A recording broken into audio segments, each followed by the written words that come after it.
Hey, 719, and there are a lot of Republicans in Washington right now that are living on a prayer with this new Obamacare. What is it? Is it a repeal? Is it a replacement? Is it a revision? Is it Obamacare Light? Is it Obamacare Light, as some would call it? 2 mints in one. It is just becoming, I think, bigger of a mess than two things. Than voters who voted these people into office thought it was going to be, and two, than they thought it was going to be, because I think they thought it was going to be swift as well. One way, and then Warren, let's start with you. This is Wingin' It Wednesday, by the way, brought to you by our friends over at Service Cadillac. Warren, what is this? Come on. I think it's Washington performing at its close to finest. Maybe not their complete finest, but it's still Washington performing. It's a work in progress. It is a work in progress, and you know that. No, either way they go, it's not going to be right. I mean, the whole thing was concocted and rammed through with so many flaws that it was just full of flaws. Had more flaws than a porcupine has quills. And how do you straighten that out? You know, it's really tough. I think that everybody realizes that we had some problems with healthcare delivery. Healthcare services. I mean, it was so lopsided in this country that if you worked for a major corporation or if you worked for the government and you were insured, then everything was fine. If you were self-employed and you had to pay your own insurance and such stuff, then by the time you got 50 years old, when you hit the magic number, your insurance doubled, quadrupled, or whatever, and then God forbid, if you had any kind of a diabetes, heart disease, cancer, whatever, then you basically were declared uninsurable, and so that wasn't right. And a lot of this stuff wasn't right, but instead of trying to go about it in an adult way and let's fix the problems and solve the problems, they just threw this thing together and crammed it down everybody's throat. And that I understand, one of the things that Rand Paul said over and over, it was something like 200,000 different codes in that bill that doctors had to go through there and toggle every time they did anything. I mean, it's absurd. And so we at least need to start doing something to straighten the thing out. And so is this a start? I don't know. Carol? Well, first of all, I just want to say I'm proud of Bernie and I for not staying at home during International Women's Day today. But we will celebrate because we're proud of our accomplishments. Absolutely, you should be. Yeah, Both should be. Okay. Well, this is the opening bid. We got a guy as president who's the art of the deal, right? And so I think that they know that this is going to be as thorny a problem to unravel as, well, I don't think it was pretty hard for the Dems to put this together. They've been waiting to do this for 30 years, and they just had the perfect storm. They had the House, they had the Senate, they had the president the first 2 years, right, before the 2010 election. So the worry for me is that it looked like they were going to do the same thing, but craft the bill behind closed doors and not let anybody see it. But the outcry was so great. So they bring it out, and it's, well, thank goodness it's not over 2,000 pages. It's about 67 pages. So that right there is an improvement. You know, all those little minefields that were in that 2,000-page bill that nobody still has unraveled, and it's all crashing and burning. And as the president said, if we let it go till 2018, it would be all around the Democrats' neck. They're taking a chance repealing this thing right now because nobody, as Warren said, is going to be happy with this. But at some point, somebody's going to have to be an adult. The drug industry, Big Pharma, why don't you, take your licks and stop, being so greedy. Big insurance, take your licks, stop being so greedy. The good things in the bill aren't until phase 2 or 3. So, I'm really torn on this because on the one hand, we have the president who desperately wants this so that he can get into his tax reform and all that. And you have Tom Price, the secretary, who has a lot of leeway about how this is going to be implemented. On the other hand, you have the people that I really trust, the Freedom Caucus, the House Freedom Caucus, Ted Cruz, Rand Paul, and Mike Lee in the Senate. Those are the people I really trust that got this right. In 2016, they passed a bill. Well, they passed a bunch of bills, but the one in 2016 was a clean repeal. It passed unanimously in the House, unanimously in the Senate. It was vetoed by Obama. What's the difference now? The only difference now is that they could do that. They could actually implement that bill. So what do you make of the fact that there are some of the Freedom Caucus that they're not positive they will support this? Well, I know. And on the other side, you have about 4 senators on the other side who come from states that expanded their Medicaid. Yeah. They're pushing back from the other side. So it's going to be an ugly, nasty situation. I wonder what it means for our budget, because didn't we go ahead yes, with the expansion? we expanded Medicaid. And then we accepted all those federal dollars. Correct, Now what do we which do? are likely to end in a couple of years, and we're going to be stuck with the expansion, which I understand on the front end was loaded in that you could not cut back. So this is why you heard Terry McAuliffe and these other governors, Terry McAuliffe from Virginia and these other governors that expanded their Medicaid, they know that we want to send this back to the states, which everybody loves, Yeah. the new federalism. We're going to send, but those Democrats are saying, I don't want this. I don't want this. I'm going to have to pay for it from my budget rather than from the federal budget. Warren, one more point about this is, the biggest thing people didn't like, I feel like, was the penalty for not having it and how many people it affected. Oh, absolutely. But if you look in this, there is still a penalty if you let coverage lapse. Is that not just 30% penalty if you let the coverage lapse? So is that not just the same exact thing, but just stated in a different way? Absolutely, absolutely. Same. Look, let me say one thing. What Bernie just asked, I can't believe Bernie actually asked that question. That's my job sometimes. What is this going to do to our state budget? What a question. Look, Google, Bernie, do me a favor. Google. I'm Googling in my mind right now. Google, I think it's Bill Malone on YouTube, and watch him. He's a card magician. He does the budget in Louisiana. He takes the budget parts, he shuffles them around, and what you think is what he shows you, let you hold it in your hand. Oh, this is the state budget. And then when he gets through with it, guess what? It's nowhere near that. Let's take a phone call, 232-1542. Your thoughts on this. That's what it's going to do. What does this mean? Go ahead and turn your radio down, please, and give us your comment. You're on now. Yeah, I don't know why we don't separate insurance from health care. They're not the same thing. Insurance is a product you buy on your car, on all kinds of things. Health care should be separated from insurance. Brilliant, man. I don't Absolutely. understand it. And this bill doesn't do that competition across state lines until phase 2 or 3. That's what has I don't want phases. I want the whole thing. Exactly. I want the whole thing because it's kind of like repeal. I hate to even say this. It is such a bait and switch because just give me everything I want now. Give it to me all at once. I can handle it. Give me the truth. Take it. Yeah, exactly. I think the truth. Part of what Trump some of those people are afraid of, if you do a clean repeal, you won't get a single Democrat vote.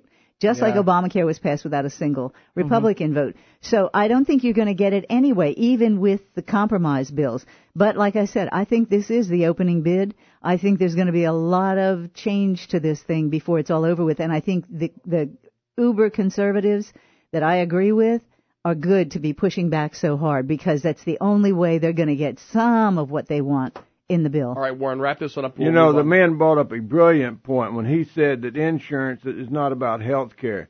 Insurance, they're finance companies. They're about making money. Health care is about doing exactly that, providing people with health care. And if you go back and look, all of our health care really came out of charity to begin with.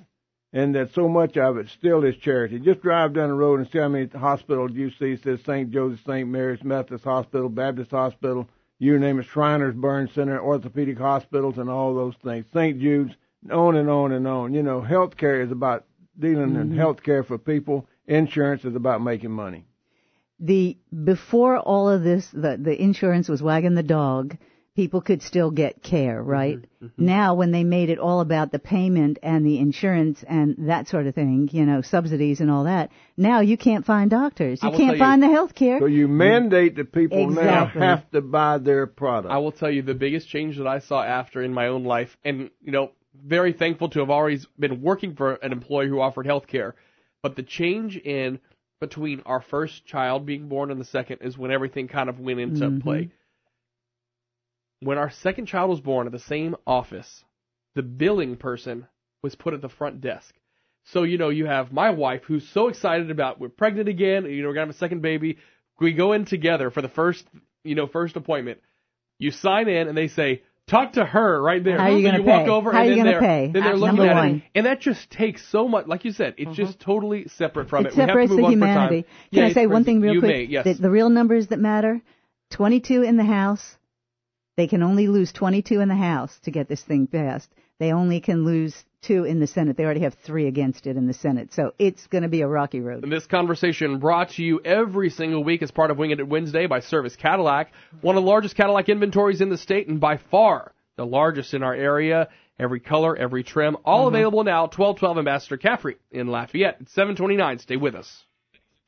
So the internet might have put it best. Did Trump put another quarter in the conspiracy theory parking meter with the whole wiretap story? Well, we're still waiting on both sides to either come to an agreement, what's being investigated and how.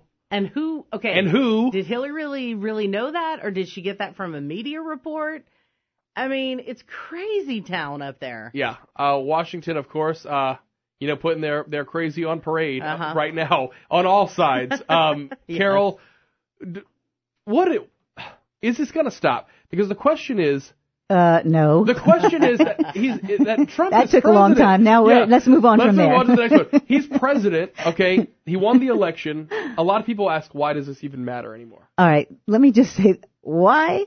You just saw that CIA dump? Oh, my God. Yep. Okay, wait. I just want to credit the university, UL Lafayette, for a great English education, because now I get to listen to these things, and as my friends call me a terrible semanticist, and when I listen to interviews like from people like Devin Nunes, and they say, well, was the president really wiretapped? And he says, the president was not targeted. He didn't say he wasn't wiretapped. He was not targeted. Well, now we know he wasn't the target. They were tapping, the Russian guy's phone, and Flynn was talking to the Russian guy, and then somebody else, and they take one phone call, and they can tap into that guy's, all of his contacts, and then all of those contacts, and it just spreads out exponentially. We are all being tapped, right? If you don't want everybody to know what you buy, where you go, don't get an Echo Dot. It's on Wi-Fi. Yeah. They will know everything about you. But it's clear the Obama administration really laid the minefields all over the place, because when they expanded the intel to about 16 different agencies? 17. Thank you very much, Warren. We're not, but who's quibbling? Yeah, exactly. Who's quibbling? But I mean, when they expanded it to that many agencies, you knew that they were hoping it would be leaked. I mean, he doesn't have to have his fingertip. Obama didn't have his fingerprints on a heck of a lot of things. Valerie Jarrett, on the other hand, we're not sure about her. But the administration, they very well knew what he wanted. They knew what they wanted to do. And remember, there's a lot of time between the election in November and January 20th. You can do a lot of damage in that period. So, yeah, was the minefield laid for the Trump administration? We haven't seen the end of it. I don't know if we've even seen the real beginning of it. This is just a transition. What about the difference? I don't know. Just the lack of understanding between the Trump White House and the FBI, and then the FBI and the CIA. I mean, why doesn't Comey himself come out and refute this if it's really not true? Why ask the CIA to take care of all that? Well, it depends on which conspiracy theory you buy. There you go. Well, go ahead. Let's just drop the conspiracy theory thing, and let's just talk it's about... It's not a conspiracy, right? Let's just talk about the facts. Okay. First of all, theory. I'm going to go back and, when they talk about did anybody have conversations with the Russians during the campaign or during the transition period, my point is, so what? I would hope they did. My God, if you're out there running for president of the United States, don't you think you should be out there going around talking to the people? Just like when you go to a state and you talk to a state government, you talk to the people in that government, that you go in there and ask them what the problems are, said, I hope we can work together whenever I win. We want to do this. We want to do it. Isn't that part of what you do? And if you they criticize him on, well, you don't know foreign policy. Well, he doesn't know foreign policy. Well, she doesn't know foreign policy. Well, by God, if you look at what we've got over the last 60 years of our foreign policy, thank God they don't know it. Yeah. And shouldn't they be going out there? If they're going to think they got a shot at being elected president, don't you think that it would behoove them to go to these people and these countries and say, look, if I'm going to be elected president, I want to get along with you. I want to do this. I want to do that. So I don't see what the problem was with that. The problem with that wasn't nearly as bad as what happened after the fact when we had a Secretary of State who was running around selling the office of the Secretary of State that caused people to actually get killed. And I'm not talking about the Benghazi group. I'm talking about others who sold the uranium to the Russians and whatever at the time, and did things that were clearly illegal. But that's off the record. We don't talk about those things. But this deal about did you wiretap? Did you spy on a presidential candidate or in a president-elect? That, my friends, is worse than serious. Mm-hmm. That really brings up the shades of the past, of the brown shirts, of the Gestapo, of the National Socialists from Germany. And I'm so afraid that our National Socialists here have the same agenda. I heard someone on the radio, I believe it was yesterday, who was a liberal, who was in Minnesota when the anti-Trump people came into the state capitol and set off firecrackers. This guy was a liberal, and he said he was. And he said, when I looked at them, and I looked in their eyes, I saw the brown shirts from the 1930s. Wow.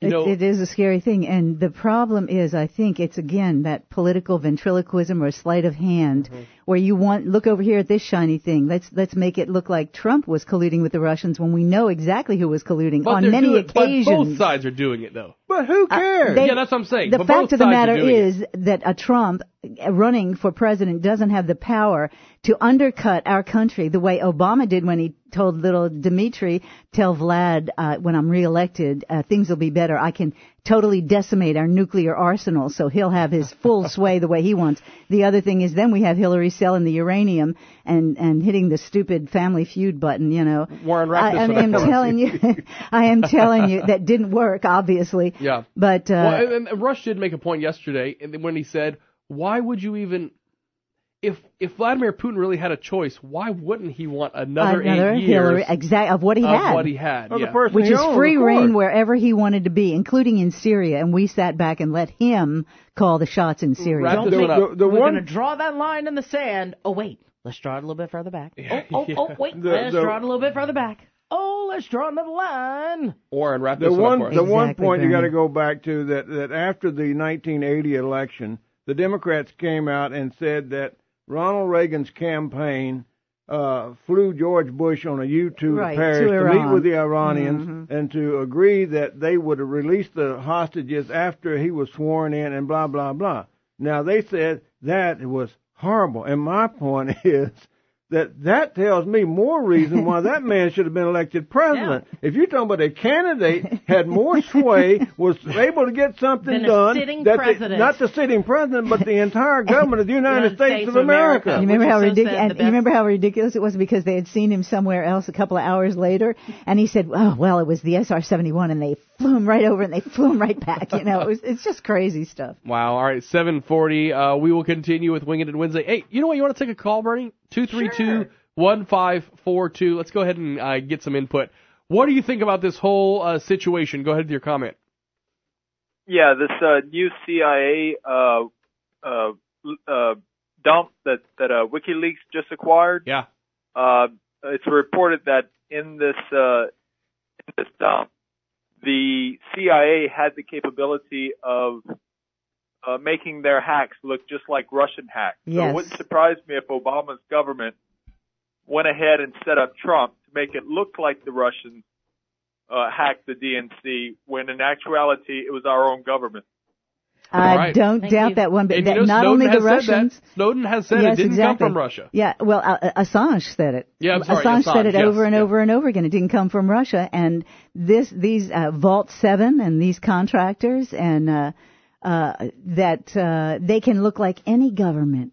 They can make themselves look like any government hacked. All right, it is 7:42. We will talk about that big CIA dump. What does it mean for intelligence? And now we know, hey, don't get too close to your TV. TV's going to tell on you, too.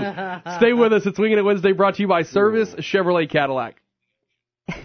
Smart TV. CIA documents dump have yet to be authenticated, but I'm sorry to tell you, if it's fake, someone spent a lot of time faking something from somebody else. We know that Assange has said none of this information, the Podesta emails, whatever, has ever come directly from Russia. It's so sad when we know. and believe what Julian Assange says over major news networks. Well, he has, as crazy as he seems, when he becomes the most credible guy. Yeah, yes. He has never been disproven. I mean, that's the problem. I mean, that's the thing. So, and what I worry about is what comes out that tangentially to this. I mean, who's being put in danger by this stuff? Makes a lot of sense.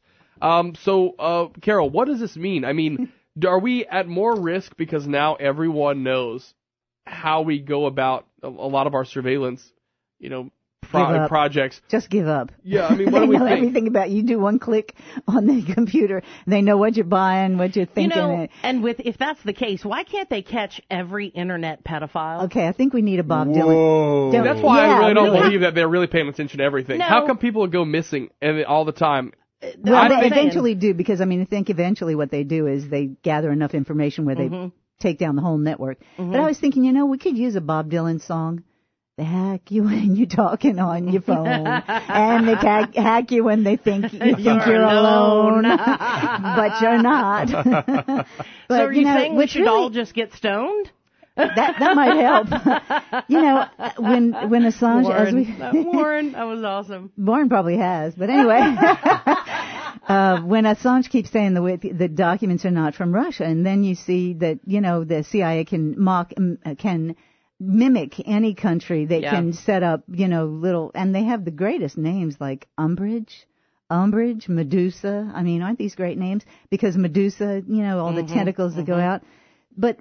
It's really kind of a mess for national security in a way that when they have these contractors, remember, Edward Snowden worked for Booz Allen Hamilton, right? And he got himself transferred to one location where they had a lot of high value information. He downloaded all that information, left, and what happened? Went right to WikiLeaks. Now this apparently is a group of contractors, private contractors, or a disgruntled employee in the CIA who managed to get their hands on these documents, and here we go again.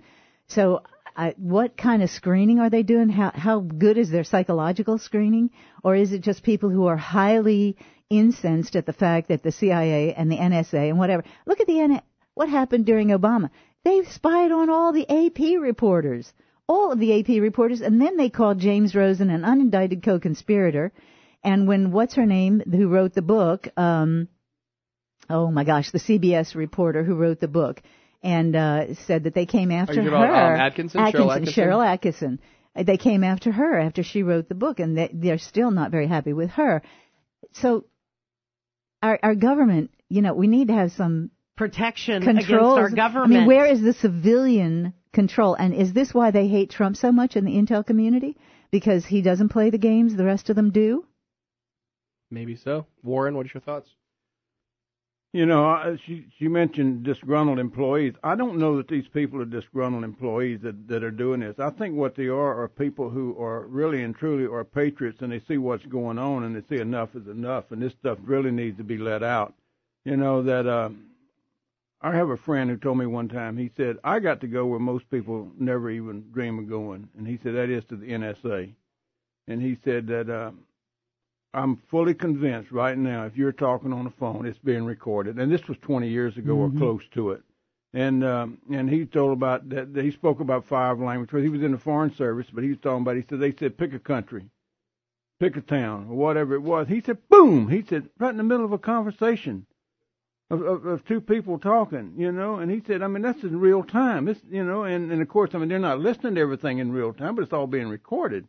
And that, it's been known for years that we record everything we can from those foreign countries, and that they record everything they can from us. We now call it hacking. We used to call it intercepts or whatever. But the problem is what do you do with that data? If the Russians have always, the Soviet Union always recorded all of our stuff, and they generally used it for blackmail. Yeah, and or either that or to find out and target people like the assets that we had that were spying, for us against them, and they go kill them and such stuff. But the way the thing is now, if you look at it, these intelligence agencies, I dare say probably 75% of their people are contractors.